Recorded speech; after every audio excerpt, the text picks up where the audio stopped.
5 వచనాలు.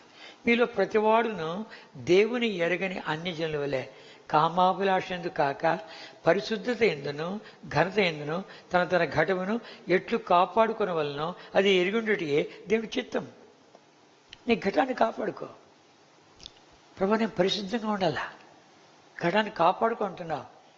ఇది ఎట్లున్నా తెలిసిన అపవిత్రమైన దినాలు, అపవిత్రమైన తలంపులు, అపవిత్రమైనటువంటి ఆలోచనలు, అపవిత్రమైన కోరికలు. ఎందుకు అలా చేసేస్తాడు సైతానుడు?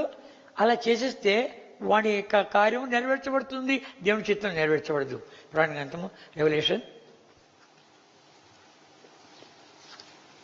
22nd చాప్టర్, పురాణ గ్రంథము 22వ అధ్యాయం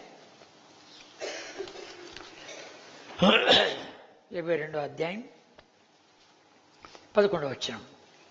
అలా అందరూ చదువుకుంటామా? అన్యాయం చేయువాడు ఇంకను అన్యాయమే చేయనిమ్ము, అపవిత్రుడైన వాడు ఇంకను అపవిత్రుడుగాని ఉండనిమ్ము, నీతిమంతుడు ఇంకను నీతిమంతుడుగాని ఉండనిమ్ము, పరిశుద్ధుడు ఇంకను పరిశుద్ధుడుగాని ఉండనిమ్ము. అది కింద ఎవరైపడింది? 1, 2.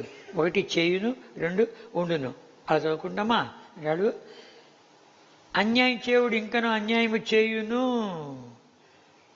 అపవిత్రుడైన వాడు ఇంకా అపవిత్రుడుగానే ఉండును, నీతిమంతుడు ఇంకను నీతిమంతుడుగానే ఉండును, పరిశుద్ధుడు ఇంకా పరిశుద్ధిగానే ఉండును. నీ పరిశుద్ధత కాపాడుకోవాలా. గ్రంథం పేరు పరిశుద్ధ గ్రంథం కనుక దేవా నేను యవనస్తునిగా పరిశుద్ధత కాపాడుకోవాలి. పరిశుద్ధత ప్రత్యేకత. పరిశుద్ధత అంటే సపరేట్గా వచ్చేయి అంతే. దేవుడు పరిశుద్ధుడు మహాపరిశుద్ధుడు అంటే ఈ సపరేట్, ఆయనకి ఇంకే చేర్చాల్సిన పని లేదు. ప్రత్యేకంగా ఉన్నటువంటి వాడు.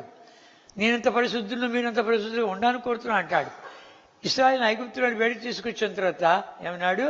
వారు నా ప్రజలు, వారు పరిశుద్ధులుగా ఉండాలని కోరుకున్నా అన్నాడు. రండి లేవియాకాండం